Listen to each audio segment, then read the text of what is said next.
Berkatilah ku datang dan juru selamat, berkatilah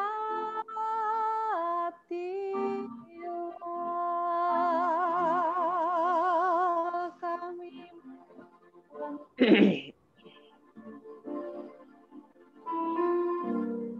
Kami perlu hadirat-Mu. Betapa besar kasih setia-Mu atas kehidupan kami, Tuhan. Saat ini kami ada di tengah-tengah perkumpulan tuh, di mana kami mau memulai doa puasa kami pada malam hari ini. Itu karena kami rindu, Tuhan, untuk kami boleh masuk lagi dalam hadirat-Mu. Biar jiwa kami terus, Tuhan, penuh dengan pujian dan penyembahan akan Engkau. Dan Engkau terlalu besar dan sungguh besar dalam kehidupan kami. Terima kasih, Tuhan. Itu besar, Tuhan. Enggak ada kata-kata yang dapat melukiskan itu besar kasih Tuhan atas kehidupan kami. Terima kasih, Tuhan.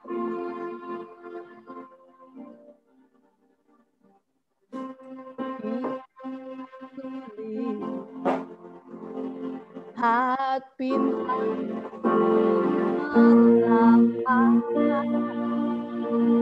dan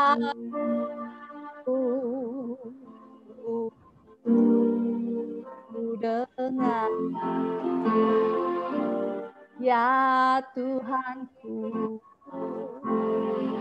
tak putus aku heran melihat ciptaan-Mu yang besar. Sama-sama katakan, maka jiwaku pun memuji-Mu. Sungguh besar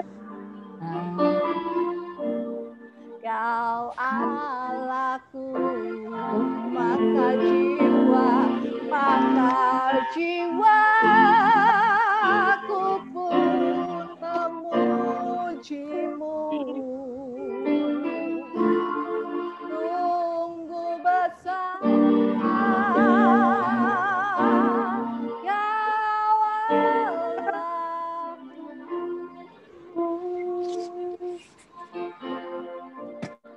Dari awal kita katakan, bila kulihat saat bintang gemerlap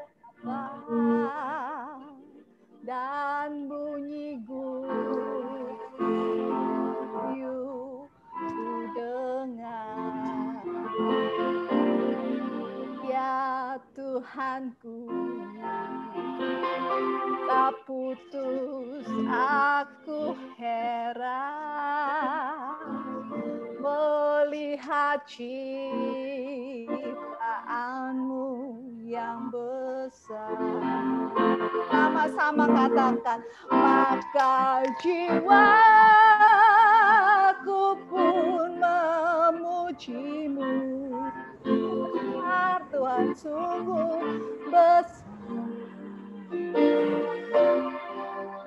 Kau Allahku,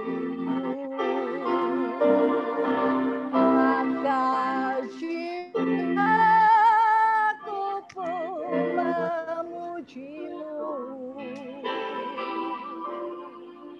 Sungguh besar Kau Allahku, ya Tuhanku.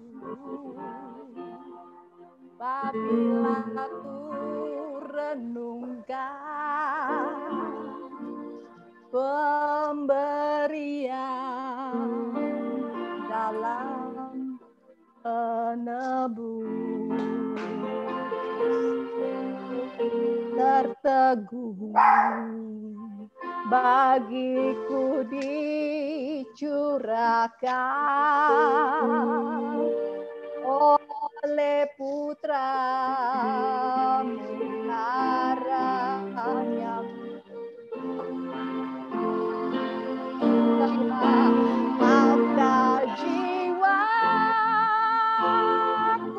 pun memuji-Mu. Sungguh besar Kau Allahku, maka jiwaku pun memuji-Mu. Besar, sungguh besar Kau Allahku,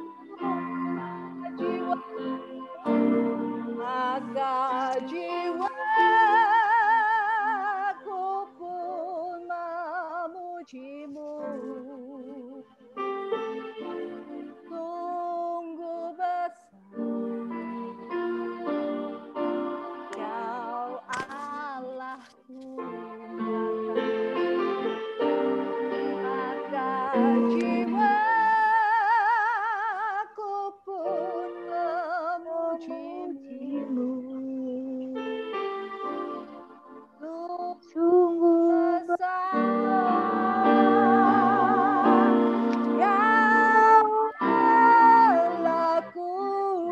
Sekali lagi katakan, maka jiwa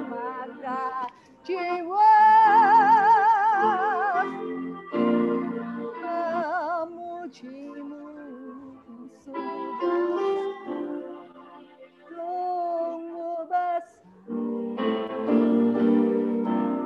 Kau Allahku, maka jiwaku pun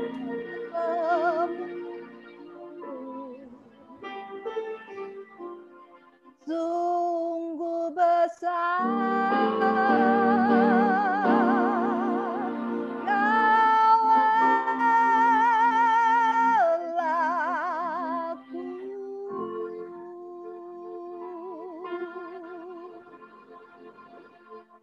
Sungguh besar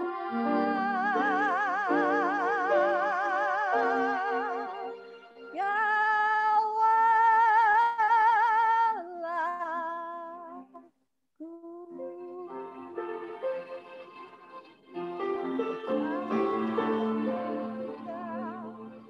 Kami mau tinggikan nama-Mu,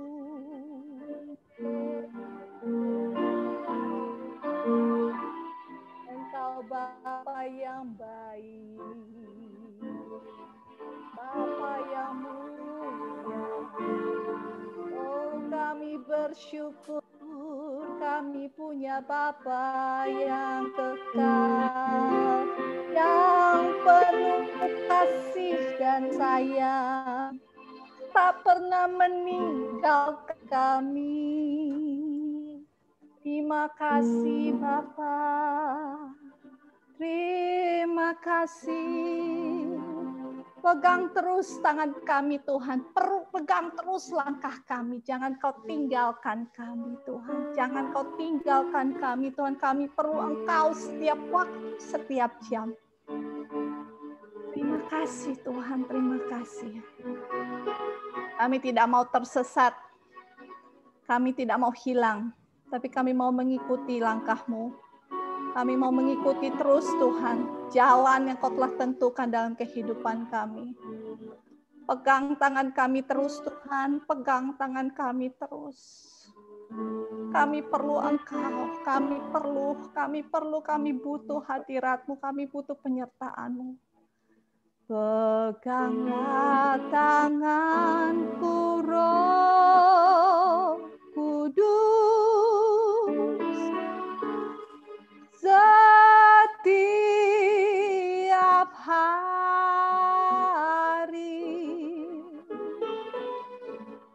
Ku tak dapat jalan sendiri,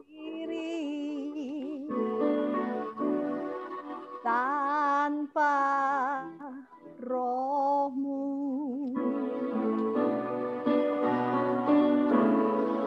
Bawalah diriku kepada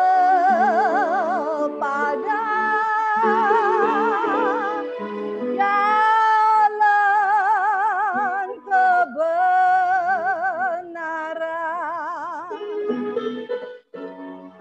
agar ku tidak tersesat,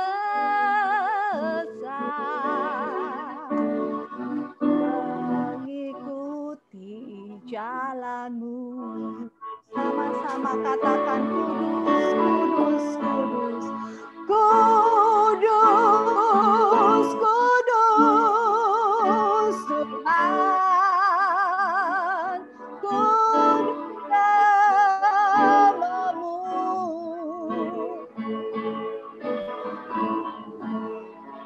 Nama yang beri menang, Yesus namanya.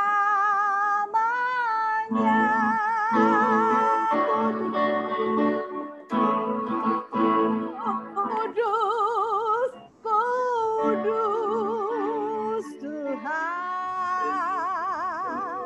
kudus nama-Mu.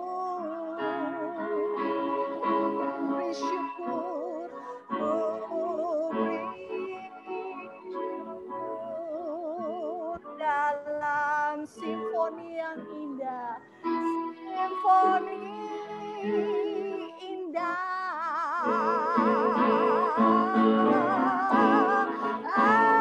Ajaib, ajaib Tuhan,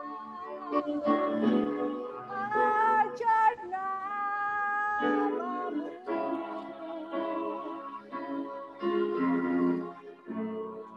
Nama yang menang, Yesus namanya.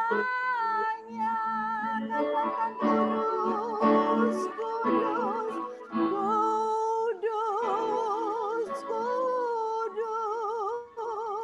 Tuhan, kudus nama-Mu.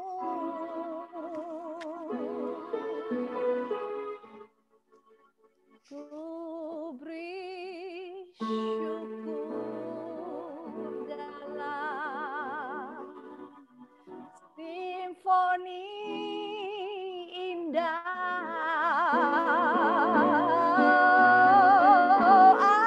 Ajaib, ajaib Tuhan, ajaib, ajaib nama-Mu.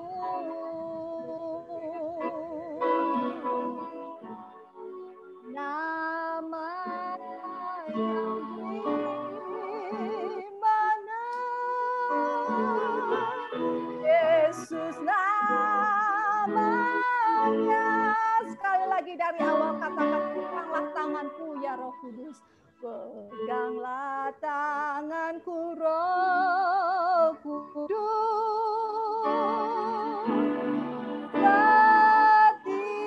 setiap hari.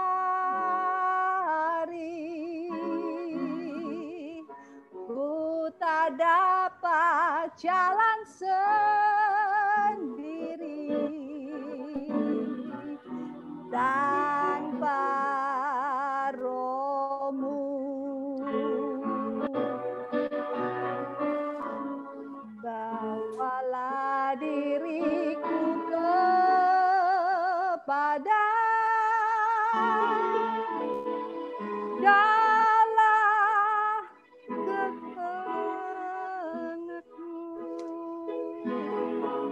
agar ku tidak tersesat, mengikuti jalan-Mu kudus. Kudus, kudus Tuhan, kudus nama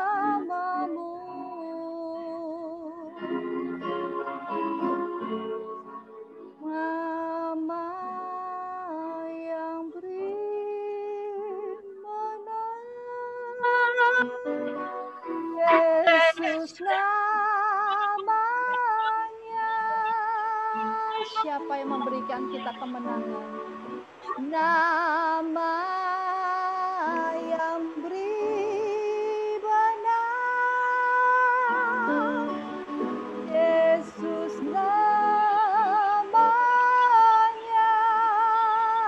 nama yang memberi kemenangan, nama yang beri benar, Yesus namanya. Katakan sama-sama. Nama yang beri benar, Yesus namanya.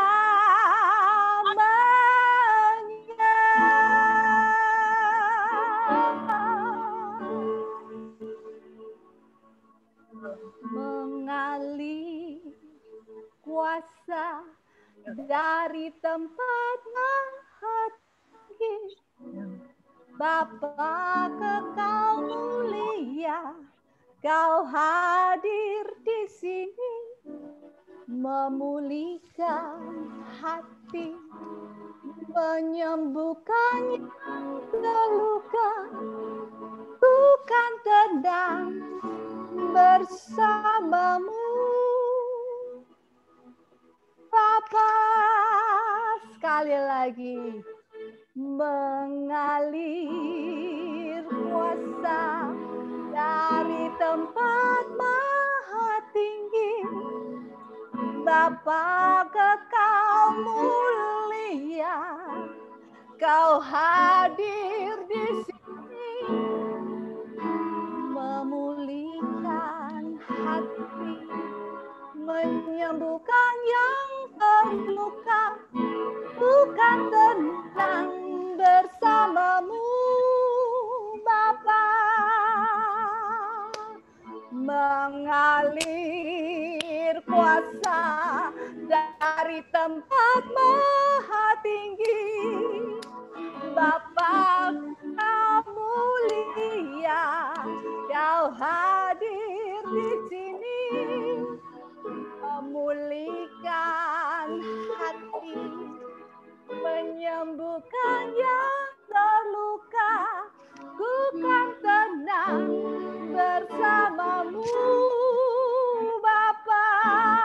Angkat kedua tangan kita, katakan mengalir kuasa dari tempat maha tinggi, Bapa kekal mulia, Kau hadir di sini, memulihkan hati, menyembuhkan yang terluka, bukan tenang bersamamu, Bapa. Mengalir kuasa dari tempat maha tinggi, Bapa kekal mulia, Kau hadir di sini, memulihkan hati, menyembuhkan yang terluka, bukan tenang bersamamu, Bapa. Mengalir kuasa dari tempat maha tinggi, Bapa kekal mulia, Kau hadir di sini, memulihkan hati, menyembuhkan yang terluka, bukan tenang bersamamu, Bapa. Sama-sama mengalir kuasa dari tempat maha tinggi, Bapa kekal mulia, Kau hadir di sini, memulihkan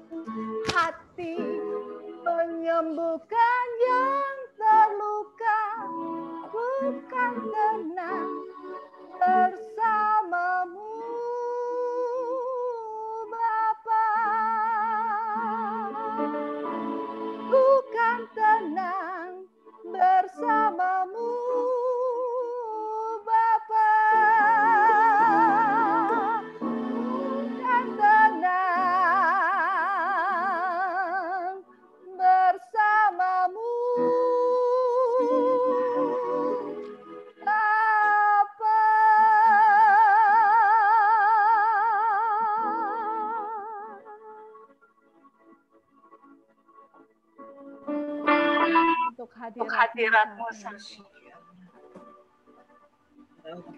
Engkau yang memulihkan hati kami, Engkau yang menyembuhkan luka hati kami, Engkau yang menguatkan dan menopang kami. Terima kasih. Terima kasih. Terima kasih. Terima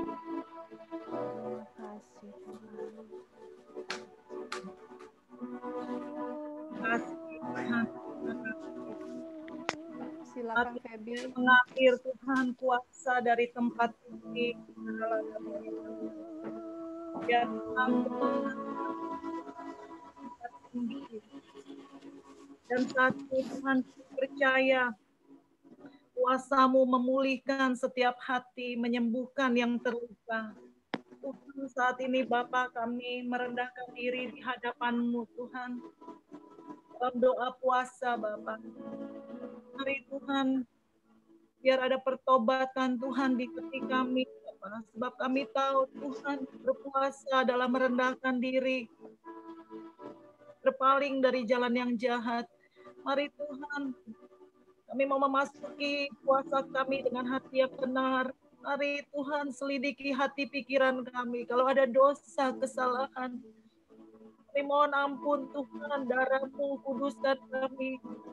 Kalau ada hal-hal yang belum kami selesaikan, ada amarah kepada orang lain, atau kami kecewa, Tuhan mari mampukan kami, kami boleh mengampuni.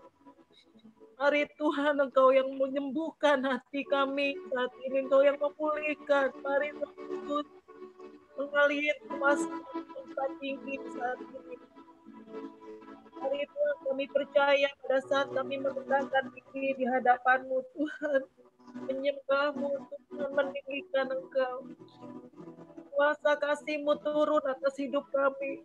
Hari Tuhan, Engkau yang menyembuhkan setiap hati yang terluka, Engkau yang memulihkan hidup kami. Ini hidup kami di hadapan-Mu Tuhan. Biar Engkau bersihkan, Engkau tahirkan, Engkau perbaharui Tuhan hidup kami. Hidup baru dan siap Tuhan Kau pakai bagi kemuliaan-Mu. Terima kasih Tuhan. Kami berdoa Tuhan saat ini dalam doa puasa terobosan kami bawa Tuhan ke hadapan-Mu Tuhan. Setiap beban pergumulan kami. Hari Tuhan, kami rindu ada terobosan di hidup kami masing-masing. Kami rindu Tuhan saat ini Kau ambil alih semuanya dan kami mau berserah. Tolong Tuhan, kami berdoa untuk permasalahan keluarga. Mari ibu-ibu kalau ada permasalahan keluarga, mari bawa ke hadapan Tuhan. Tuhan rindu untuk kita dipulihkan, keluarga kita dipulihkan, disatukan. Ada kasih Tuhan mengaliri keluarga kita. Mari saat ini bawa kepadamu saat ini. Biar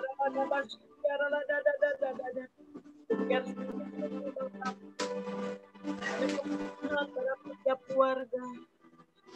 Dan saat ini kami juga mau bawa setiap anak-anak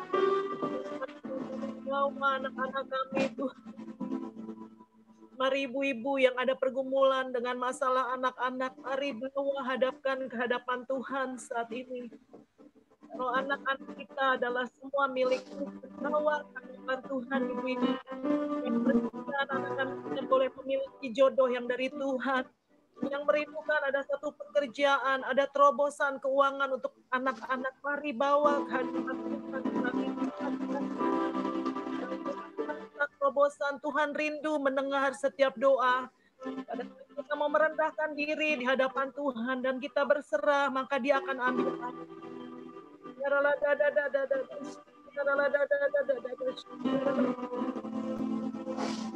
Anaknya sakit saat ini, biar Tuhan Engkau yang menyembuhkan Yesus.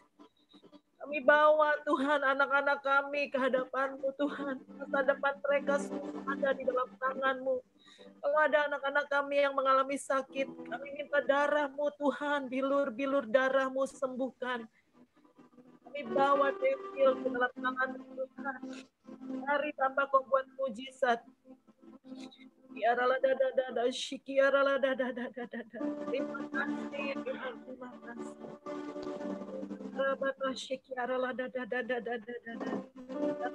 Kami mau bawa Tuhan, ingatkan kalau ada masalah-masalah keuangan, Tuhan rindu kita diberkati. Tapi Tuhan juga rindu setiap kita untuk menyerahkan semua kepada Tuhan. Segala kekhawatiran kita serahkan kepada Tuhan. Mari Bapak, kami berdoa untuk permasalahan keuangan. Kami tahu berkat itu datang daripadamu, dan Engkau memberikan berkat pada saat kami tidur. Bapak, kami percaya Tuhan, pada saat kami berserah, kami di hadirat-Mu mencari kerajaan-Mu dan kebenaran-Nya, maka semua akan Kau tambahkan. Mari Bapak, Kau dengar ada pergumulan di keluarga, masalah keuangan. Mari Tuhan, Kau dengar Yesus. Dengar doa permohonan kami pada doa puasa ini, Tuhan. Kami bawa ke hadapan-Mu untuk permasalahan keuangan, perekonomian keluarga kami. Mungkin itu masalah pekerjaan, masalah tentang saat ini Tuhan, kami bawa di hadapan-Mu Tuhan. Engkau yang memiliki langit dan bumi, dan kami adalah anak-anak-Mu. Kami percaya Engkau memberkati kami.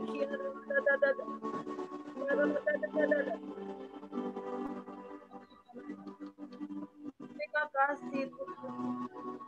Bersyukur saat kami menanggalkan semua di bawah kaki-Mu, dan kami melepaskan semuanya, dan yang saat ini yang kami cari adalah wajah-Mu. Biar Engkau saja Tuhan. Mari biar Lydia nyanyikan lagu kembali yang terakhir. Mengalir kuasa dari tempat tinggi, Bapa Kau hadir di sini, memulihkan hati, menyembuhkan yang terluka, bukan tenang bersamamu. Mengalir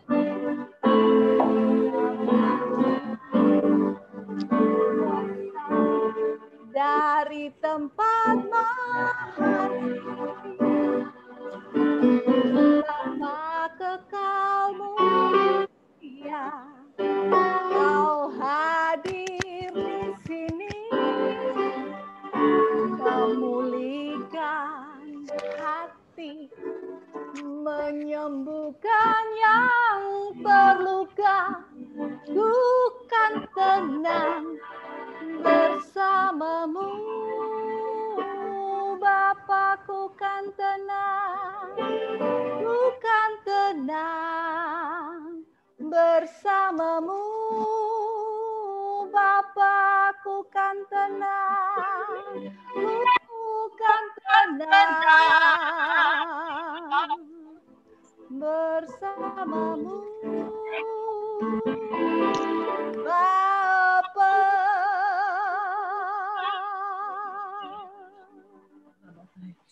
Benar Tuhan, kami percaya pada saat kami declare Tuhan, kami akan tenang bersama Engkau. Sebab kami tahu Tuhan, Engkau yang memberikan damai sejahtera. Engkau yang mendengar setiap doa kami. Engkau yang mendengar permohonan kami. Terima kasih Tuhan, terima kasih. Biar hari-hari puasa ini Tuhan, untuk kami fokus kepada Engkau Tuhan, mencari wajah-Mu, kami tanggalkan semua di hadapan-Mu Tuhan. Dan Bapa, mari Tuhan, Kau berbicara Tuhan, Kau mengajar kami Tuhan, Kau memimpin kami, bahkan Engkau menegur kami. Sebab kami tahu Engkau Bapa yang baik dan kami adalah anak-anak-Mu. Mari tunjukkan jalan-jalan-Mu Tuhan, seperti lagu yang dinyanyikan tadi. Kami tidak mau tersesat. Firman-Mu berkata, siapakah yang mengetahui kesesatan? Bebaskanlah kami dari yang tidak kami sadari. Tuhan, Kalau Daud boleh menaikkan doa itu di Mazmur, ini kami Tuhan. Mari Bapa, sadarkan kami yang kami tidak sadari Tuhan. Lepaskan, bebaskan. Kami percaya Bapa lewat firman-Mu Tuhan, lewat didikan-Mu Tuhan.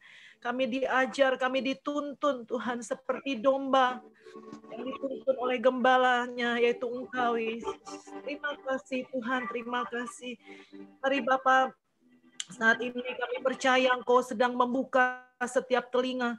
Engkau sedang menyatakan isi hati-Mu. Kami rindu Tuhan. Ada karunia-karunia yang diaktifasi. Ada penglihatan-penglihatan yang dinyatakan. Ada kata-kata mazmur, pujian yang dinaikkan. Dan ada kata-kata nubuatan yang menguatkan Tuhan yang boleh ada. Sebab kami percaya pada saat kami berkumpul bersama, ada Roh Kudus, dan kami percaya Roh Kudus memerdekakan setiap kami, dan Roh Kudus yang memberitahukan segala sesuatu, yang menyingkapkan segala sesuatu. Terima kasih Tuhan. Terima kasih Bapa. Kami bersyukur. Kami juga mendengar Tuhan isi hati-Mu lewat hamba-Mu Ibu Indri. Terima kasih Tuhan. Terima kasih Bapa, kami bersyukur lewat kehidupannya Tuhan. Ada satu impartasi yang Kau berikan kepada setiap kami. Kami sungguh-sungguh mau berserah. Sungguh-sungguh mau melepaskan hak. Mau masuk dalam setiap proses. Dan kami percaya ada kemenangan demi kemenangan. Terima kasih. Kami juga berdoa buat Ibu Indri Tuhan. Kami bawa hamba-Mu ini Tuhan.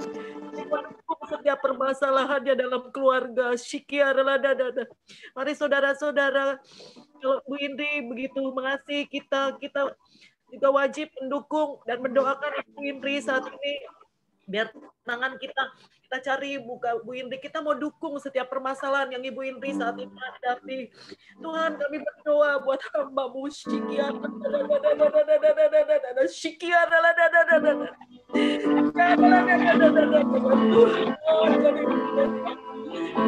Tuhan, biar ada satu terobosan. Mari berdoa Tuhan, biar Ibu Indri boleh melewati hari-hari ini Tuhan, apa yang dia hadapi dengan kekuatan baru, dengan sukacita dan damai sejahtera. Dan kami berkata saat ini kepada keluarganya yang terus stop di dalam nama Yesus. Kami katakan stop, kau harus mengasihi keluargamu, kau harus mengasihi adikmu yaitu Bu Indri. Kami tidak tahu siapa kamu ini, tapi kami katakan kasih Tuhan mengalir di hatimu dan kau harus mengasihi Bu Indri. Kami berdoa Tuhan, tiada ada yang mustahil, tarik semua tuntutan di dalam nama Yesus. Dan segala roh ketamakan pada kakaknya saat ini yang membelenggu dia dan membutakan, mengeraskan hatinya, kami katakan hancur dalam nama Yesus.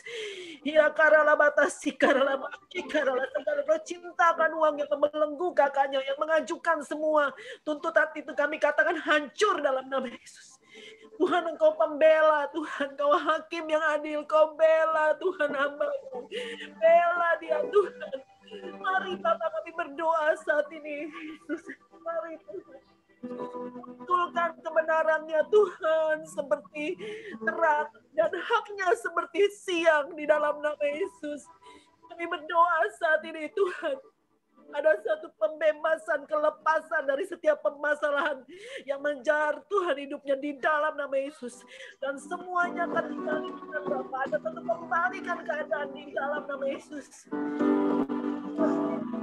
Tapi semakin naik, cemerlang menjadi berkat bagi banyak orang lewat kesabaran, lewat hati yang rela melepaskan hak dan mengampuni. Iblis tidak bisa menekan dia, tapi dia akan terus naik, terus dipakai Tuhan jadi terang kemuliaan bagi Indonesia dan bangsa-bangsa. Terima kasih Tuhan, terima kasih buat hamba-Mu.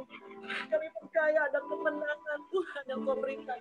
Kami juga dukung Tuhan untuk Pak Ari, Tuhan, untuk dengan kuasa darah-Mu Tuhan. Untuk segala permasalahan apapun Tuhan, di motor Kau bela, Kau berkati, jagai, lindungi keluarga ini. Nanti apapun yang bisa menyerang, segala serangan apapun kami mau hancurkan kuasanya di dalam. Kami percaya ada pasukan tentara Allah yang menjaga, melindungi keluarga ini. Ada tembok berapi dan ada Tuhan sebagai kemuliaan yang menjadi tudung atas keluarga ini. Seluruh anak-anaknya diberkati, dijaga, dilindungi. Dan semua dipakai Tuhan masuk kepada destiny-nya.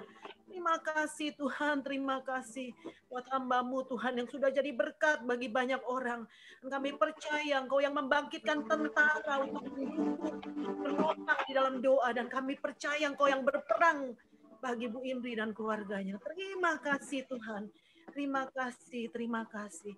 Dan saat ini kami rasakan ada damai sejahtera yang turun di setiap hati kami. Kina marala batase. Keremia potasakana, ada shalom yang turun. Adalah satu tanda, ada satu kelepasan yang Tuhan berikan. Kina marala, ada satu shalom yang tulis. Akan menyerah hati dan pikiran kita. Satu tanda, ada pembelaan Tuhan, ada kemenangan, dan Tuhan menyertai kita. Oh, terima kasih Tuhan, terima kasih. Haleluya, kami bersyukur. Sikap Tuhan mendengar apa yang Kau mau sampaikan lewat hamba-Mu. Terima kasih Yesus. Haleluya, haleluya. Ya, silakan Bu. Ya, silakan. Thank you ya sayangku, luar biasa. Sister, selamat malam. Gimana semuanya, sehat ya? Saya dalam nama Tuhan Yesus ya, dari tempat ini, dari LBC, akan banyak dipakai Tuhan wanita-wanita yang luar biasa. Ya, pendoa-pendoa yang luar biasa. Ya, akan beberapa daripada wanita-wanita dari LBC akan dipakai Tuhan untuk kesembuhan ilahi. Tadi saya dapat itu. Ya, untuk kesahihan, sister, rohmu tetap dijaga, menyala dalam Tuhan ya. Mana Feby tadi? Ya Bu, nggak ada gambarnya. Ada Bu, ini. Gambarnya hilang semua. Ya. Ini gambarnya hilang semua. Ini gambarnya hilang semua. Oh, ada. Bu, tandanya sinyalnya kali Bu. Tapi suaranya ada nggak? Oke. Suaranya ada, tapi gambarnya nggak ada. Oke, fine. Sayangku, kita bertemu hari ini saya percaya bukan secara kebetulan ya. Dan kalian semua dikembalikan sama Tuhan Yesus ya. Kalau saya melihat LBC ini adalah wanita yang sangat respon ya. Respon kalian tuh Tuhan perhitungkan ya. Tuhan nggak mencari wanita sempurna, tapi wanita yang mau bergerak, yang mau meresponi ya. Kalau saya lihat dari pertama kali saya ketemu LBC ada sesuatu yang berbeda dari kalian ya. Jadi di tempat ini banyak wanita-wanita yang luar biasa yang Tuhan akan pakai. Bukan berarti hidupnya langsung beres loh, tapi Tuhan yang akan campur tangan, Tuhan akan menjadi pembela kita. Amin ya. Oke, siap dengan firman Tuhan? Siap ya. Oke, kita buka dalam Lukas 4 ayat 9 sampai dengan 10. Nanti mungkin untuk next-nya Eva nanti Ibu kasih ayatnya ya. Jadi biar bisa langsung ayatnya keluar ya. Tapi ini nggak apa-apa ya. Ini nggak apa-apa. Saya percaya kita bisa ngikutin. Lukas 4 ayat 9 sampai dengan 10 ya. Saya baca. Kemudian ia membawa Yesus ke Yerusalem dan menempatkan dia di hubungan bait Allah. Lalu berkatalah kepadanya, jika engkau anak Allah, jatuhkanlah dirimu dari sini ke bawah, sebab ada tertulis mengenai engkau, ia akan memerintahkan malaikat-malaikatnya untuk melindungi engkau, dan mereka akan menatang engkau di atas tangannya, supaya kakimu jangan terantuk kepada batu. Sister, saya ulang sekali lagi, ini yang ngomong bukan pendeta, ini yang ngomong bukan hamba Tuhan besar, ini yang ngomong iblis loh. Ya, perhatikan, waktu itu Tuhan dicobai, ingat ceritanya ya, waktu Tuhan puasa 40 hari dia dicobai ya. Ini dikatakan kemudian ia itu huruf kecil, berarti iblis. Iblis membawa Yesus ke Yerusalem dan menempatkan dia di hubungan bait Allah. Lalu berkata padanya, jika engkau anak Allah, jatuhkanlah dirimu dari sini ke bawah, sebab ada tertulis mengenai engkau, ia akan memerintahkan malaikat-malaikatnya untuk melindungi engkau, dan mereka akan menatang engkau di atas tangannya, supaya kakimu jangan terantuk batu. Ini nggak main-main loh sis. Mungkin kita bilang ini kebetulan Bu Indri. Kita buka lagi Ayub 1 ayat 9 sampai dengan 10. Supaya di tempat ini kita betul-betul perhatikan ya apa yang saya sampaikan hari ini. Ayub 1 ayat 9 sampai dengan 10. Lalu jawab iblis, lagi-lagi iblis yang ngomong pada Tuhan. Apakah dengan tidak mendapat apa-apa Ayub takut akan Allah? Bukankah engkau yang membuat pagar sekeliling dia dan rumahnya serta segala yang dimilikinya? Apa yang dikerjakannya telah kau berkati dan apa yang dimilikinya makin bertambah di negeri ini. Ini dua ayat yang berbeda. Tapi kalau engkau baca dua ayat yang berbeda, ini ternyata adalah satu hal yang harusnya sangat menemplak kita. Iblis sangat tahu isi Alkitab. Iblis baca Alkitab. Bahkan dikatakan iblis hafal isi Alkitab. Sementara banyak orang Kristen baca Alkitab aja mungkin seminggu sekali. Itu juga dipaksa, betul ya. Atau mungkin banyak orang Kristen boro-boro hafal ayat ya. Punya Alkitab aja enggak ya. Nah, mungkin kita bilang mana buktinya Bu Indri? Iblis hafal. Ibu-ibu, sister-sister, buka Mazmur 91. Ini adalah ayat selama corona ya. Ya perhatikan, ayat ini tadi yang dikatakan oleh si jahat ya. Ini Mazmur 91 itu belum. Waktu Yesus dicobai, itu di perjanjian baru. Ini Mazmur 91 ini adalah perjanjian lama. Perhatikan Mazmur 91 ayat 11 dan 12. Sebab malaikat-malaikatnya akan diperintahkan kepadamu untuk menjaga engkau di segala jalanmu. Mereka akan menatang engkau di atas tangannya supaya kakimu jangan jatuh terantuk batu. Bayangkan, kata-katanya sama persis. Itu di Mazmur 91.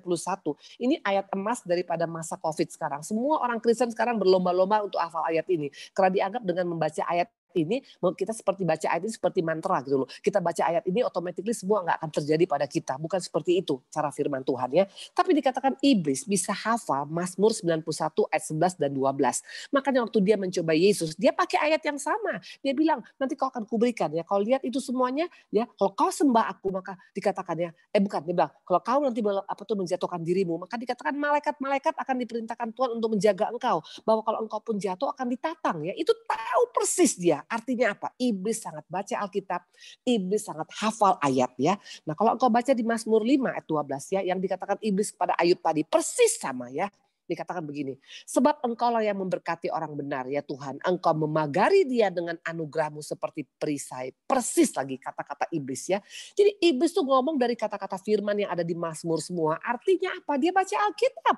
Ini enggak main-main ya, Mazmur 5 ayat 12 ya. Dia baca Alkitab, maka dia bilang engkau memberkati, engkau memagari. Tadi juga iblis ngomong begini kepada Tuhan. Ya jelaslah si Ayub enggak setia sama engkau. Orang kau pagari semuanya. Hidupnya kau berkati, apa yang dikerjakannya bertambah. Iblis tahu persis rahasia ini. Pertanyaan sekarang. Menurut kita, ngapain iblis baca Alkitab? Ngapain iblis mesti hafal ayat? Pasti ada reasonnya. Jawabannya sederhana. Karena iblis itu adalah pribadi yang sangat luar biasa dari segi liciknya. Dia adalah pribadi yang sangat open-minded. Dia pelajari tentang kelebihan, kelemahan daripada orang Kristen. Kalau dalam bahasa yang di sini yang sekolah, yang bisnis ya. Saya kebetulan sekolah bisnis ya. Itu ada namanya SWOT analysis. SWOT itu artinya apa? SWOT itu S-nya itu dikatakan tentang strength. Apa tentang strength ya, SWOT ya. W-nya itu weakness ya. Nah, O-nya itu opportunity, T itu threaten. Artinya apa? Si iblis dipelajarin apa sih kelebihan daripada orang Kristen, apa kelemahan orang Kristen, apa akibatnya kalau orang Kristen bisa pergunakan kelebihannya. Dia pelajarin Alkitab bukan untuk dilakukannya, tapi untuk dia bisa lihat kalau misalnya orang Kristen melakukan kehendak Tuhan, apa yang mereka dapat. Dia sangat korek isi Alkitab. Dia pelajarin isi Alkitab.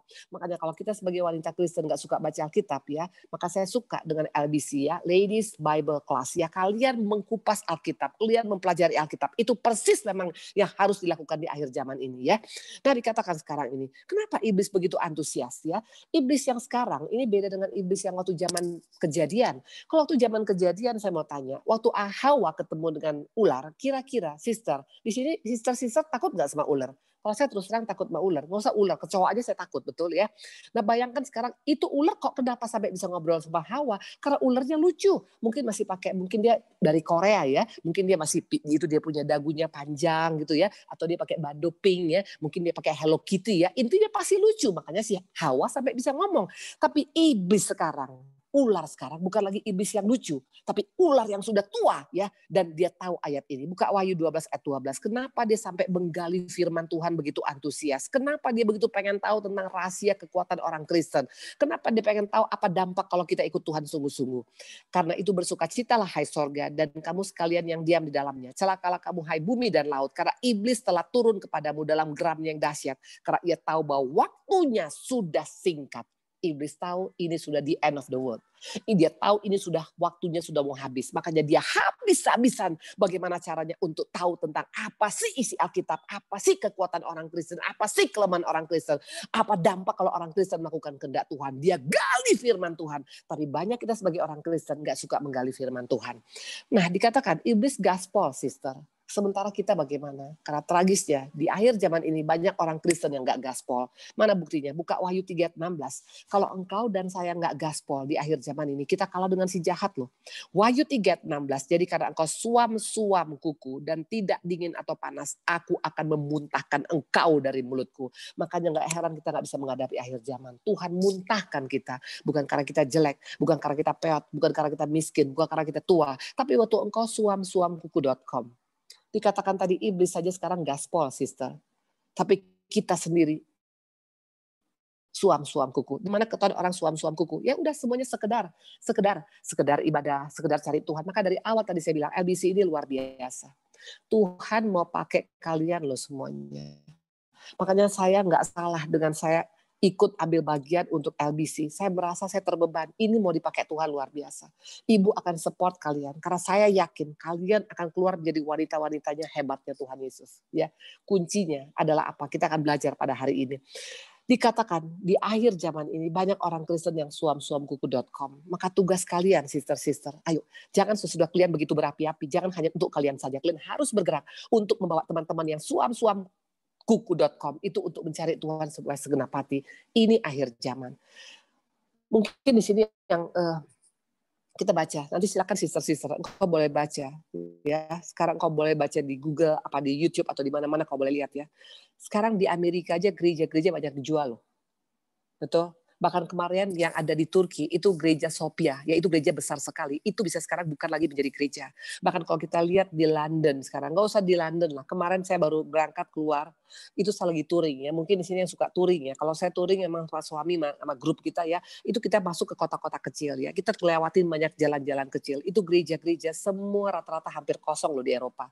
Di Amerika kosong. Yang ada gereja itu cuma ada di sampingnya kuburan. Artinya hanya orang mati yang masuk gereja karena untuk didoakan. Tapi banyak orang sekarang sudah tidak ke gereja lagi.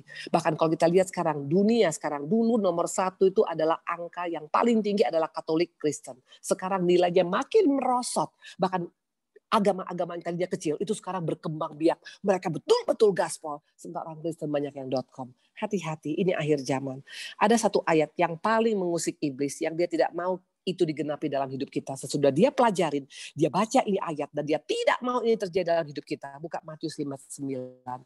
Jangan anggap enteng. Iblis sangat tahu ayat ini sangat-sangat berbahaya bagi dia. Sementara orang Kristen menganggap ayat ini biasa-biasa. Matius 5:9. Berbahagialah orang yang membawa damai, karena mereka akan disebut anak-anak Allah. Sister, ini ayat powerful. Iblis sangat takut dengan ayat ini. Iblis tahu waktu Yesus berbicara pada saat membacakan tentang 10 bahagia. Tahu di mana? Di atas bukit. Waktu itu ada 5.000 orang yang ikut, laki-laki, tidak termasuk perempuan dan anak-anak. Kenapa Tuhan ngomong di atas bukit? Karena ayat ini bukan ditujukan hanya kepada orang-orang tertentu, tapi kepada setiap kita, setiap engkau dan saya yang mendengar hari ini. Waktu dikatakan engkau membawa damai, maka kita akan disebut anak-anak Allah. Sister, ini bukan main-main loh, anak-anak Allah. Ada 3 hal yang luar biasa yang perlu kita catat hari ini. Pertama, yang ngomong ini adalah Tuhan Yesus. Yang ngomong ini bukan saya. Kalau pendeta yang ngomong bisa bohong. Betul? Kalau sekarang pilkada yang ngomong itu kampanye itu banyak yang bohong. Kalau pilpres Amerika kemarin yang janji itu juga bisa bohong. Tapi kalau Yesus yang ngomong itu ya dan amin. Mana buktinya? Buka 2 Korintus 1 ayat 20. Makanya kalau engkau baca ayat ada perkataan Yesus, itu katakan amin, amin, amin. Karena itu pasti terjadi dalam hidup kita. 2 Korintus 1 ayat 20. Sebab Kristus adalah ya bagi semua janji Allah. Itulah sebabnya oleh dia kita mengatakan amin untuk memuliakan Allah. Waktu engkau membaca kata-kata Yesus, itu jangan anggap enteng, jangan masuk kanan keluar kanan. Itu semua perkataan Tuhan, itu semua akan terjadi dalam hidup kita. Dikatakan dalam Kristus semua ya bagi janji-janji Tuhan. Nah, kita akan lihat tempat ini. Yang kedua dikatakan adalah apa? Dikatakan tadi, berbahagialah orang bawa damai, maka dia akan disebut anak-anak Allah. Sister, ini bicara tentang anak dengan bapak loh. Ya, kekristenan itu bukan masalah agama. Jangan pernah pikir Kristen itu agama. Kristen itu masalah hubungan bapak dengan anak. Saya mau tanya, kalau suami istri bisa berpisah nggak? Bisa. Bisa bercerai? Bisa. Di masa pandemi ini, banyak sekali orang-orang yang saya kenal sekarang mengalami perceraian. Itu ngeri sekali. Bahkan yang sudah tahu firman, mereka bisa bercerai. Dan yang mengerikan, bisa seorang suami, gara-gara dia pengen harta daripada istrinya, dia bikin istrinya sampai berkali-kali dilaporkan ke polisi. Sampai istrinya stres, sampai masuk ke rumah pun nggak mau. Mengerikan sekali. Pada anaknya umur 25 tahun. Istri, suami, itu bisa bercerai. Tapi bapak dengan anak nggak bisa berpisah. Bagaimanapun kita nakalnya sebagai anak, tetap kita adalah anak daripada Bapak kita. Demikian juga kita dengan Tuhan, ya. Dikatakan kita adalah anaknya. Coba sister buka Lukas 15 ayat 20. Walaupun kita nakal, tetap kita anak Bapa, ya. Bahkan dosa pun nggak akan bisa memisahkan kita dengan Bapa. Buka Lukas 15 ayat 20. Ini anak yang bungsu. Bagaimana waktu dia menyia-nyiakan kebaikan bapaknya, waktu dia berfoya-foya, waktu dia main pelacur, waktu dia menghabis-habiskan uang, waktu dia jahatnya luar biasa. Satu saat dia mau kembali kepada Bapa. Perhatikan. Maka bangkitlah ia dan pergi kepada bapaknya. Ketika ia masih jauh, ayahnya telah melihatnya. Lalu tergeraklah hatinya oleh belas kasihan. Ayahnya berlari mendapatkan dia, lalu merangkul dan mencium dia. Ayat 22 dan 24. Tapi ayah itu berkata pada hamba-hambanya, lekas bawa kemari jubah yang terbaik. Pakaikanlah itu kepadanya dan kenakan cincin pada jarinya dan sepatu pada kakinya. Ambillah anak lembu tambun, sembelihkah dia. Dan marilah kita makan bersukacita. Sebab anakku itu yang telah mati menjadi hidup kembali. Ia telah hilang dan didapat kembali. Maka mulailah mereka bersukaria. Ya, dikatakan dalam Lukas 15 ayat 20-24 tadi, ya. Ini nggak main-main. Waktu si anak bungsu itu hilang, ya. Mungkin tempat ini juga kita pernah mengalami keterhilangan, ya. Kita pernah tersesat, kita pernah meninggalkan Tuhan. Tapi yang luar biasa, perhatikan, seorang bapak dengan anak. Tidak dikatakan bapak ini bilang tutup pintu, jangan kasih masuk anaknya. No, dia lihat anaknya dari jauh, dia kejar anaknya, dia peluk dan dikasihnya jubah dan dikasihnya cincin.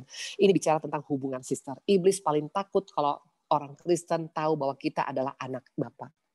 Tidak ada satupun yang bisa memisahkan kita termasuk dosa. Saya pernah meninggalkan Tuhan. Kalian pernah tahu kesaksian hidup saya. Bagaimana umur 40 tahun saya baru kembali kepada Bapa. Selama 40 tahun saya hidup dalam dosa. Ya, dari mulai lahir masih baik mungkin. Sampai saya sudah mulai masuk SMP, SMA, sudah mulai aneh bin ajaib. Bahkan sampai saya akhirnya pernah meninggalkan Tuhan 11 tahun. Kalian pernah tahu ceritanya, betul. Artinya saya seperti anak yang bungsu. Saya tinggalkan Tuhan. Tapi itu saya kembali kepada Bapa pas waktu anak saya pernah cerita sama kalian waktu anak saya mau lahir, Tiffany. Dikatakan dokter itu bisa tidak normal. Dan saya kembali kepada Bapak, saya bilang, Bapak, aku mau kembali padamu. Enggak pakai lama, enggak pakai Tuhan bilang tunggu dulu ya. Kalau gue pikir-pikir begitu jahatnya engkau 40 tahun tinggalkan aku. Enggak pakai lama. Tuhan langsung bilang, anakku, engkau berharga, aku mengasihi engkau. Apa yang terjadi?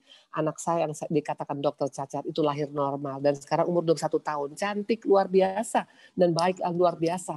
Artinya Bapak kita itu luar biasa. Makanya jangan sampai engkau menganggap ayat Matius 5 ayat 9 itu biasa-biasa. Waktu Yesus yang berkata bahwa kita adalah anak Allah, ini tidak main-main, ini bicara tentang hubungan. Nah, kalau di tempat ini kita pun pernah salah. Kita pernah melakukan kesalahan. Kembali kepada Bapa karena dia tetap menunggu kita, dia kejar kita, dia peluk kita, dia kasih jubah dan dikasih cincin. Ini bicara tentang hal yang luar biasa. Maka tadi waktu saya Biola tadi berdoa ya, saya sangat bilang, Tuhan, Bapa peluk aku Tuhan. Makanya sister, kalau engkau berdoa, bagaimana cara kita berdoa? Jangan bikin doa kita seperti doa yang sangat jauh kepada dia. Doa seperti bapak dengan anak. Saya dengan ayah saya anak paling kecil. Ya, saya masih ingat waktu ayah saya masih hidup. Itu sampai saya SMA, itu saya digendong di pangkuan dia loh. Betul ya, dan itu saya minta nanti kalau bisa kita jalan peluk-pelukan ya. Nah, bagaimana kita dengan Bapak kita? Mungkin Bapak di dunia kita nggak terlalu dekat dengan kita, tapi Bapak di surga itu luar biasa. Jadi kalau engkau doa biasakan memanggil dia Bapak ya, Aba, Bapak itu beda loh. Nanti suasananya beda loh. Kita nggak ada rasa seperti takut lagi karena kita seperti Bapak dengan anak. Anak saya Tiffany yang paling kecil itu sama papanya, itu Pak Ari, orangnya kan cool ya, kalem ya. Tapi kalau sama anaknya itu betul-betul nggak bisa bikin apa-apa. Anaknya kalau misalnya jempolnya sakit, papa pijit jempol, itu dipijitin, ya sampai dia kasih kakinya, tinggal bapaknya nanti yang pijit jempolnya. Nanti kadang-kadang lagi makan, papa nggak usah makan, saya makan. Itu seorang bapak dengan anak sangat luar biasa ya. Nah itulah yang iblis takutkan kalau kita tahu kita punya hubungan dengan Bapa. Yang kedua, kalau engkau jadi anak Allah, kita adalah apa? Buka Roma 8 ayat 17. Supaya di tempat ini jangan anggap enteng Matius 5 ayat 9 tadi. Roma 8 ayat 17. Dan jika kita adalah anak, maka kita juga adalah ahli waris. Maksudnya orang-orang yang berhak menerima janji-janji Allah. Yang akan menerima bersama-sama dengan Kristus. Yaitu jika kita menderita bersama-sama dengan dia. Supaya kita juga dipermuliakan bersama dia. Nggak main-main sister, ahli waris. Ahli waris. Kalau engkau ahli waris daripada bapamu, itu terbatas. Ahli waris dari engkong kita terbatas. Tapi ahli waris daripada Allah, ada berapa janji Tuhan? 66.000 janji Tuhan di Alkitab. Semua akan kita dapati. Semua akan kita nikmati. Semua akan kita miliki. Kalau engkau menjadi anak Bapa. Makanya iblis takut. Iblis tahu ini bahaya sekali. Gila. Kalau orang Kristen ini bisa tahu ini ayat bahaya sekali. Pertama, hubungannya dengan Bapa dekat. ya. Dan yang kedua, dia menjadi ahli waris. Semua dia bisa nikmati. Sementara target iblis apa? Membuat kita binasa. Betul? Dia tidak mau kita menikmati kebaikan Bapa. Makanya dia sangat takut. Pertanyaan sekarang, apa yang dilakukan oleh iblis? Ya, apa yang dilakukannya? Iblis mulai korek Alkitab. Dia mulai cari apa caranya, apa titik kelemahan daripada ayat ini supaya orang Kristen nggak bisa mendapatkannya. Buka Matius 5:9 tadi, bagaimana caranya? Untuk supaya kita tidak mengalami menjadi anak Allah. Tadi dikatakan berbahagialah orang yang membawa damai karena mereka akan disebut anak-anak Allah. Ternyata ini kata kunci. Iblis tahu ini bahaya.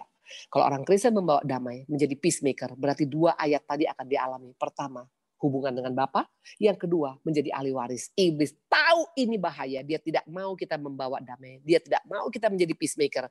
Makanya bagaimana caranya? Dia pakai strategi yang satu ini. Buka Wahyu 8 ayat 10 sampai dengan 11. Ini strategi iblis dan ini berhasil luar biasa. Banyak yang menjadi korban daripada strategi iblis ini. Wahyu 8 ayat 10 sampai dengan 11. Dikatakan begini. Lalu malaikat yang ketiga meniup sangkakala dan jatuhlah dari langit sebuah bintang besar, menyala-nyala seperti obor. Dan ia menimpa sepertiga dari sungai-sungai dan mata-mata air. Nama bintang itu ialah Absintus. Dan sepertiga dari semua air menjadi Absintus. Dan banyak orang mati karena air itu sebab sudah menjadi pahit. Tidak main-main. Dikatakan tadi ada apa? Dia pakai panah yang namanya Absintus, sister. Tahu apa target dia? Dia panah hati kita. Karena waktu hati kita dipanah dengan namanya kepahitan, ini membuat kita tidak akan menjadi bawa damai. Maka tadi waktu Fabiola tadi berdoa tentang Tuhan pulihkan hati-hati yang terluka. Tuhan terima kasih. Ini ayat persis sekarang yang mau saya sampaikan. Iblis tahu kalau kita membawa damai, kalau kita damai dengan suami, damai dengan anak, damai dengan mertua, damai dengan ipar, damai dengan teman kita, damai dengan partner kita akan mewarisi 2 hal tadi. Pertama, ahli waris. Kedua, kita punya hubungan dengan Bapa. Makanya target dia adalah menjatuhkan orang Kristen melalui apa? Absintus. Dan target dia berhasil. Sepertiga nanti orang di dunia akan mati secara rohani. Gara-gara apa? Tawar hati, sakit hati, kepahitan, kemarahan, dendam, iri hati, itu semua urusannya dengan hati, sister. Pertanyaan sekarang, bagaimana dengan hati kita? Yuk kita buka Amsal 4 ayat 23. Makanya ayat ini bukan ayat kebetulan. Ayat ini Tuhan sengaja berikan untuk supaya kita praktekkan dalam hidup kita. Jagalah hatimu dengan segala kewaspadaan. Karena dari sanalah terpancar kehidupan. Betul tadi kan dikatakan sepertiga nanti orang Kristen akan mati secara rohani. Kenapa? Karena Absintus itu ditembakkan kepada hati kita dan kita masukkan itu ke hati kita. Makanya heran engkau sudah di LBC bertahun-tahun, tapi kenapa nggak mewariskan janji Tuhan? Ya kenapa kita nggak bisa mengalami hubungan dekat dengan Tuhan? Karena hatinya mungkin ada masalah. Ya, tadi katakan, coba kita buka. Ini fakta, gereja sendiri membatasi arti pengampunan. Gereja sendiri nggak menjaga hati. Matius 18 ayat 21 dan 23. Coba kita lihat ya. Ini Petrus yang berbicara. Kemudian datanglah Petrus dan berkata pada Yesus, Tuhan, sampai berapa kali aku harus mengampuni saudaraku jika ia berbuat dosa terhadap aku? Sampai 7 kali? Petrus ini levelnya udah level tinggi loh, sister-sister. Dia nggak ada papanya dengan kita, nggak ada papanya dengan dia. Dia adalah tangan kanan Yesus. 3,5 tahun ikut Yesus bersama-sama. Pertanyaan, apakah dia sudah menjaga hati dia? Dia bilang berapa kali diampunin? 7 kali. Dia masih membatasi pengampunan. Halo, orang-orang yang membatasi pengampunan seperti ini bisa jadi kena dengan virus Absintus. Makanya nggak heran engkau gampang langsung sakit hati. Kita menganggap sampai kapan Bu Indri? Sudah 7 kali saya ampunin. Wah terus-terusan. Sampai kapan Bu Indri? Nah kita sudah kena virus Absintus tanpa disadari. Kita sudah mati secara rohani. Makanya nggak heran kita nggak bisa bertumbuh secara rohani. Dengar firman tiap hari, hanya bonsai. Nggak ada pertumbuhan, nggak ada buah. Kenapa? Karena sudah mati rohaninya. Kenapa mati rohaninya? Karena sudah ditembak oleh Absintus tadi. Dan iblis berhasil sepertiga daripada orang Kristen mati secara rohani. Makanya dikatakan Petrus berkata 7 kali. Dia pikir itu sudah bagus. Apa kata Tuhan? Bukan. Aku berkata padamu bukan sampai 7 kali. Melainkan sampai 70 kali 7 kali. Ini adalah pesan bagi setiap kita. Kalau dunia mengatakan 7 kali, enough is enough. Tapi kata Tuhan bukan 7 kali, 7 kali 70 kali. Bagaimana dengan kita? Iblis tahu. Kalau orang Kristen membawa damai ini bahaya. Makanya dia berusaha memakai namanya panah Absintus. Dan dia berhasil. Bagaimana dengan kita sister-sister? Masihkah ada iri hati? Iri waktu melihat orang lebih hebat daripada kita, masih ada sakit hati, masih ada tawar hati, rasanya sudahlah Bu Indri, yang penting asal jadi aja lah, ya udah asal yang penting kan nggak cerai aja lah Bu Indri, tapi udah dia ke kanan, gua ke kiri, itu tawar hati sister. Kalau engkau masih tawar hati, engkau tidak akan pernah bisa menjadi anak Allah. Makanya nggak heran kita nggak bisa menikmati semua ahli waris yang Tuhan sudah berikan pada kita. Iblis mainnya di hati. Dia nggak takut dengan kita ibadah. Dia nggak takut dengan kita baca firman. Dia nggak takut dengan kita punya kegiatan. Dia nggak takut dengan doa kita. Dia nggak takut dengan penyembahan kita. Dia paling takut waktu kita menjaga hati kita. Makanya kata Tuhan, apa yang menjaga hati itu bukan Tuhan loh. Yang menjaga hati adalah kita. Kita yang menentukan apakah kita mau sakit hati atau tidak. Bukan orang lain yang menentukan. Bukan masalah yang menentukan. Saya mau tanya, ya, dikatakan tadi di sini, kalau engkau baca, nanti boleh baca ya. Itu ada dikatakan tentang Kejadian 34. Nggak usah baca ya, tapi nanti boleh baca di rumah. Kejadian 34 ayat 5. Waktu dikatakan anak daripada Yakub itu diperkosa oleh Sikem. Ya, jadi anaknya namanya perempuan namanya Dina, diperkosa oleh Sikem. Tahu apa yang terjadi? Anak-anak Yakub semuanya bunuh itu yang si Sikem, dibunuh hanya gara-gara sakit hati. Hati-hati dengan namanya, kalau kita ada tawar hati, sakit hati, kita bisa sama dengan pembunuh loh. Satu lagi waktu Kejadian, waktu ada dikatakan anak-anak Daud. Ya, anak Daud tuh punya banyak istri. Jadi anaknya ada Absalom, anaknya ada Amnon, anaknya juga ada Tamar. Satu saat Amnon ini anak Daud itu memperkosa adiknya sendiri namanya Tamar, ya. Nah, Absalom kakaknya itu sangat marah, sangat sakit hati. Apa yang terjadi? Dia bunuh adiknya sendiri. Artinya, waktu kita menyimpan tawar hati, sakit hati, iri hati, dendam, ya, apapun itu ternyata sumber membuat kita bisa menjadi pembunuh berdarah dingin. Mana ayatnya? Kita buka yuk, kita lihat ya ayatnya. 1 Yohanes 3:15. Jangan anggap enteng dengan hati yang tidak kita jaga. Waktu engkau membiarkan tawar hati, itu lama-lama makin sakit hati. Lama-lama menjadi nanti akan semakin kita bisa menjadi tidak baik ya. 1 Yohanes 3:15 dikatakan begini. Setiap orang yang membenci saudaranya adalah seorang pembunuh manusia. Saya ulang. Setiap orang yang membenci saudaranya adalah seorang pembunuh manusia. Untuk menjadi pembunuh ternyata nggak perlu kita harus pakai pisau loh. Ternyata dengan kita tidak bisa mengampuni suami, tidak bisa mengampuni ipar, tidak bisa mengampuni istri, tidak bisa mengampuni anak, tidak bisa mengampuni papa, tidak bisa mengampuni mama, tidak bisa mengampuni mertua. Kita sudah menjadi pembunuh. Dan perhatikan, ini pesan Tuhan. Dan kamu tahu bahwa tidak ada seorang pembunuh yang tetap memiliki hidup yang kekal dalam dirinya. Makanya semua sia-sia yang kita kerjakan, sister. Saya punya pelayanan seorang ibu. Pada ibu itu selalu ke gereja. Dia rajin sekali ikut persekutuan. Satu kali suaminya selingkuh. Dan ternyata dia nggak bisa terima. Dia udah berkali-kali ketemu sama saya. Dia bilang, Bu Indri, saya sayang Tuhan, tapi saya nggak bisa ngampunin suami saya. Sama dengan pembunuh, sister. Saya nggak tahu sekarang ini dia nggak pernah hubungin saya. Ya, tadi saya mau hubungin dia mungkin kapan-kapan. Karena selama saya hubungin, saya tanya bagaimana keadaanmu. Belum bisa, Bu Indri. Karena terlalu jahat itu suami saya. Ya, tapi dia nggak cerai. Tapi dia bilang saya tidak bisa mengampuni dia. Ya, di mana-mana dia bikin yang saya pernah ceritakan sama klien dulu itu foto di rumahnya semua dipotong kepala suaminya. Jadi suaminya badan tapi nggak ada kepala. Dan di kamar suaminya dia bikinkan go to hell. Ya, saya mau tanya, apakah itu akan menyenangkan hidupnya? Ya pasti enggak ya. Tapi seringkali kadang-kadang kita lupa ayat 1 Yohanes 3:15 ini. Nah, mana iblis berhasil? Ya, banyak orang kena absintus. Ya, banyak orang menjadi korban daripada absintus. Saya mau tanya sebagai ayat terakhir. Menurut kita, bisa nggak Yusuf benci sama kakak-kakaknya? Sama abang-abangnya? Sangat bisa. Bayangkan dia adiknya. Satu bapak loh mereka. Memang dua daripada, ada 4 ibu ya. 2 budak, 2 lagi adalah kakak adik lah, Rahel dan Lea. Bisa nggak dia benci dengan kakak-kakaknya? Bisa nggak dia dendam? Sangat bisa. Karena mereka begitu jahat. Betul? Yusuf dibuang ke sumur dan kemudian apa? Dijadikan budak. Sister-sister, budak itu kita baca sepintas kayaknya biasa. Kalau budak itu betul-betul orang-orang yang sangat menyedihkan. Sebelum dia dijual, seorang budak kalau mau dijual, tahu bagaimana cara menjualnya, sister? Itu badannya ditelanjangi semuanya, supaya kelihatan ototnya bagus apa enggak, tulangnya bagus apa enggak, dia punya badan bagus apa enggak. Dan kalau zaman perjanjian dulu ya, kalau seorang budak, kalau misalnya di musim dingin, itu pada pimpinannya, bosnya, atau dia punya tuannya, itu kalau kedinginan, itu perut budak dibuka, itu kaki daripada tuannya dimasukkan ke perut supaya hangat. Artinya budak itu sama sekali nggak punya harga. Kakaknya bisa membuat adiknya seperti itu. Bisa nggak Yusuf benci? Bisa nggak Yusuf sakit hati? Bisa nggak Yusuf dendam? Bisa. Tapi dia memilih untuk tidak dendam. Apalagi yang berikutnya, waktu Potifar memasukkan dia penjara, bisa nggak dia benci dengan Potifar? Sangat bisa. Kalau dipikir-pikir, Potifar maju berhasil gara-gara Yusuf bekerja di sana. Tapi kok bisa Potifar tanpa mengadili, tanpa ada bukti-bukti memasukkan Yusuf hanya gara-gara laporan daripada istrinya.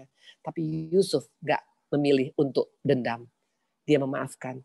Yang terakhir, bisa nggak Yusuf benci kepada juru minuman? Karena waktu juru minuman diartikan mimpinya. Dia bilang apa? Nanti kalau engkau keluar dari sini ingat aku ya. Tapi ternyata apa? Bisa dilupakan. Seringkali mungkin kita sudah berbuat baik pada orang, kita dilupakan. Ya, kita merasa gila, gue kurang apa baiknya sama dia. Dulu waktu susah gue yang tolong, sekarang giliran dia sudah berhasil, dia lupa sama gue. Bisa nggak kita ngalami seperti itu? Sangat bisa. Yusuf, apakah dia mengampuni? Apa dia tetap menyimpan kepahitan? Dia mengampuni. Dia mau menjadi anak Allah. Akhirnya apa? Promosi Tuhan terjadi pada dia. Hari ini keputusan ada di kita. Mau yang move on, mau yang bergerak untuk menjadi anak Allah, atau mau tetap kita menjadi orang-orang yang menjadi terpuruk. Iblis sangat tahu kalau kita membawa damai, kita akan sangat-sangat luar biasa. Pertama, hubungan kita dengan Bapa. Yang kedua, kita menjadi ahli waris. Iblis nggak mau itu kita alami. Maka dia panah kita punya hati untuk tetap sakit hati. Sebagai kesaksian saya yang terakhir. Saya udah ceritakan sama kalian bagaimana saya mengalami saat ini. Ya, 3 sidang. Bukan main-main, sister. Kemarin saya dilaporkan juga ke polisi. Ya, jadi bayangkan, itu abang kandung saya sendiri loh. Yang dulu waktu kecil kita selalu sama-sama. Bisa nggak aku marah? Bisa nggak saya benci? Ya manusia wajar benci. Tapi saya bilang, Tuhan, aku memilih untuk aku mengasihi abang saya. Aku memilih untuk mendoakan dia. Aku memilih untuk mengasihi dia, Tuhan. Dan buat saya terlepas dari segala ikatan si jahat. Ya, bukan mudah, sister. Apalagi zaman seperti sekarang ini. Ya, untuk bayar pengacara itu bukan mudah. Itu harga yang luar biasa. Untuk menghadapi sidang setiap minggu itu tidak main-main. Belum lagi masalah otak, pikiran. Tapi apalah artinya sekarang saya marah dengan abang saya. Karena saya percaya, walaupun begitu, dia tetap adalah abang saya. Dan saya tetap berdoa buat dia. Saya percaya kuasa doa jauh lebih besar daripada kuasa kita membenci. Dan saya percaya satu saat, apa yang tadi Fabiola tadi berdoa buat saya, semua dari LBC mendoakan buat saya, pasti Tuhan akan gerakkan hatinya, Tuhan akan ubahkan hatinya, sehingga Tuhan pasti akan membuat kami boleh kembali berdamai. Hari ini keputusan ada di kita. Mau pilih yang mana? Mau pilih tetap marah, kesel, iri, benci, dendam. Atau kita berkata, Tuhan, aku tidak mau Tuhan. Aku mau Bapa memberikan pengampunan. Karena waktu kita membawa damai, dikatakan apa? Ada 2 bonus yang luar biasa. Kita menjadi anak daripada Bapa. Kita bisa panggil dia Bapa. Dan kedua dikatakan ada banyak janji Tuhan kita akan alami dalam hidup kita. Tuhan berkati. Luar biasa ya. Jadi hari ini kita sudah mendengarkan kebenaran ya, sister. Ya, saya percaya kita hari ini adalah hari pertama daripada puasa. Ya, sister-sister, saya percaya itu puasa Tuhan suka. Ya, kenapa? Itu salah satu bukti kita mau merendahkan hati kita. Ya, Yesus puasa 40 hari 40 malam. Dan dari sana dia mulai dipakai oleh Tuhan luar biasa.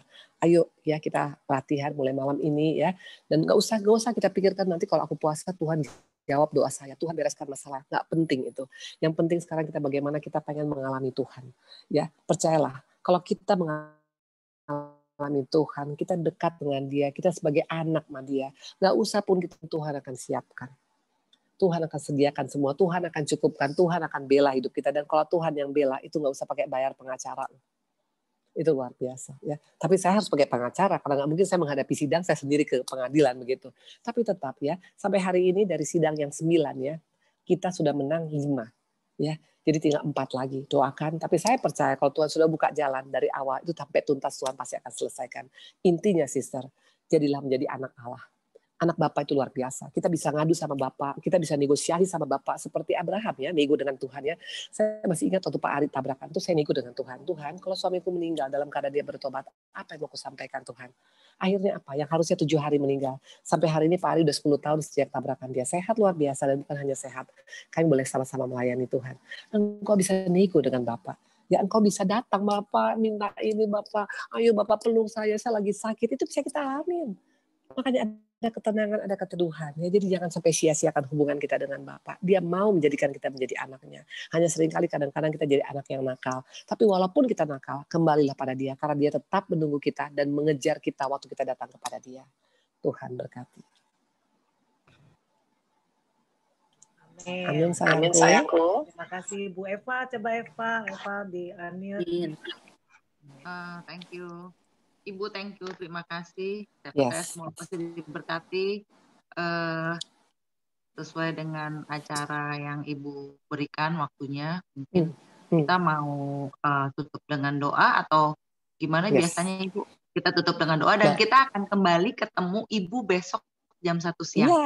Ya, kita ketemu besok ya. Nah, jadi gini sister, ya biar ini suasananya biar hidup ya. Jadi kita boleh besok kita ketemu. Misalnya ada nanti yang Ibu akan nyampaikan firman pastilah ya. Tapi nggak usah harus 30 menit. Kalau ternyata ada sesuatu yang dapat, itu boleh share dulu. Bu Indri waktu kemarin saya lagi doa malam, waktu pagi saya dapat ini segala macam. Jadi saya cocokin, tetap kita 1,5 jam, 1 jam 15 menit. Tapi saya akan nyocokin dengan apa yang kalian dapat. Kalau kalian dapat, Ibu akan ngomong sedikit. Tapi kalau misalnya kalian nggak dapat, Ibu akan ngomong setengah jam seperti itu.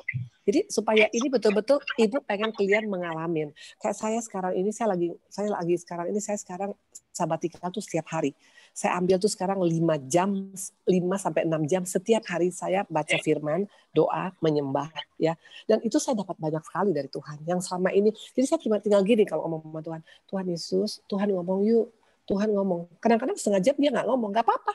Jangan paksa gitu loh. Habis itu saya nyanyi lagi, saya menyembah, saya baca Alkitab. Kadang-kadang saya ketiduran. Kayak tadi pagi saya ketiduran. Capek juga mungkin ya, ketiduran. Habis itu Tuhan bangunin, saya bangun lagi. Itu luar biasa. Kalau buat saya itu hal yang luar biasa. Nah, buat sister-sister terutama kalau yang memang tidak ada pekerjaan ya, mungkin tinggal stay at home daripada nonton Korea. Percayalah, nonton Korea engkau tidak akan makin lebih happy ya. Yang ada makin jadi stres. Kenapa muka gue nggak kayak Korea gitu ya? Kita malah jadi makin, aduh kenapa ya lancip banget ya gue, kenapa jadi tembem kayak gini ya? Apalagi sekarang zaman corona kan semua kan naik berat badan ya. Jadi jangan cari sesuatu yang buat imanmu nggak bertumbuh. Cari sesuatu yang imanmu bertumbuh ya. Ini saya nggak bilang kalian harus seperti saya. Tapi mungkin mau 1 jam atau 2 jam atau 3 jam. Coba belajar renungkan firman, baca, menyembah ya. Terus itu dengar lagu-lagu. Nah saya itu sekarang nanti buka dari YouTube itu ada akustik gitar ya, instrumental. Itu enak sekali loh. Jadi itu engkau bisa dengar sampai berjam-jam tuh sambil engkau merasakan di hadirat Tuhan. Ini yang Ibu Indri alamin ya, aku sampaikannya. Jadi bukan aku dari teori, dari yang saya alamin. Tapi setiap orang bisa berbeda. Silakan aja. Ya, jadi Pak, berhubung karena ya, jadi hari ini kita selesai dulu ya. Nah, jadi sister, kita minimal kalau puasa ya. Kalau kalian puasa berapa jam? Biasanya saya 14. Yes. 16 ya, biasa 18. Ya. Boleh. Jadi tergantung daripada pokoknya nanti kalau kalian mau nikmatin mau 14 jam, mau 16 jam, tapi jangan cuma 1 jam ya. Jam 9 udah buka, jangan ya. Ya itu enggak boleh ya. Tapi misalnya mau 14 jam silakan sampai jam 12, mau sampai jam 10, mau sampai jam 6 silakan. Ini di sini enggak ada paksaan, tapi nanti kalian sendiri kok yang bisa merasakan, aduh rasanya pengen lagi ah. Karena makin kita ngalamin Tuhan, itu rasanya pengen apalagi ya Tuhan, apalagi Tuhan. Itu automatically seperti itu. Ya, tapi kalau kita memang melakukan karena kewajiban, itu rasanya bosan, capek. Itu aja bedanya. Jadi bedanya, waktu engkau melakukan untuk Tuhan, itu akan membuat kita tidak capek, tidak bosan, dan tetap antusias. Tapi kalau kita lakukan karena ikut-ikutan, itu akan membuat kita bosan dan cepat dan capek. Itu aja bedanya. Jadi kita yang tahu. Sebenarnya kita itu melakukan ini, motivasinya untuk orang, untuk supaya sama teman-teman, atau untuk Tuhan. Tapi saya percaya semuanya untuk Tuhan. Amin. Amin. Ya. Oke ya. Jadi kita akan tutup sekarang. Ada yang mau ngomong apa? Sayangku, ada yang mau ngomong sesuatu kali? Pokoknya kalian luar biasa. Aku sama kalian sayang banget. Ya, kalian cantik, luar biasa, keren.